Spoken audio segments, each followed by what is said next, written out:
Hello everyone, আজকে আপনাদের জন্য আবারও নিয়ে এসেছি একটি নতুন ডায়াগ্রাম। এর মাধ্যমে আপনারা জানতে পারবেন কিভাবে how to make single phase pump motor control wiring diagram তৈরি করা হয়। চলুন দেখে নিই কিভাবে তৈরি করা হয়।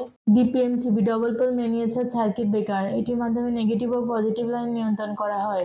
কন্ডাক্টর অ্যান্ড ওভারলোড, কন্ডাক্টর হলো ইলেকট্রোম্যাগনেটিক চালিত সুইচ, এটি মোটরের ক্ষেত্রে ব্যবহার করা হয়। ওভারলোড, অতিরিক্ত বৈদ্যুতিক শক্তির ফলে কোনো জিনিস নষ্ট না হয় ওভারলোডকে ব্যবহার করা হয়। ফ্লো মিটার 1, ফ্লোমিটার 2, ফ্লোমিটার পরিমাপক যন্ত্র, গ্যাস, পানি এগুলোর পরিমাপ করার জন্য ব্যবহার করা হয়।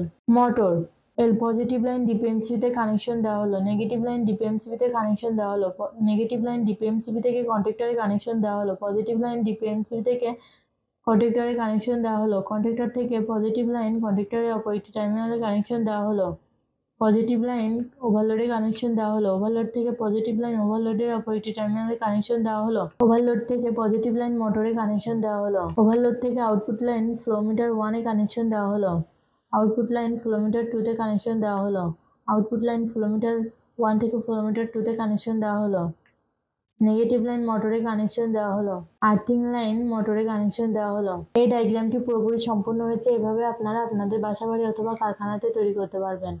ভিডিওটির সাথে থাকার জন্য ধন্যবাদ। ভিডিওটি ভালো লাগলে লাইক ও সাবস্ক্রাইব করবেন।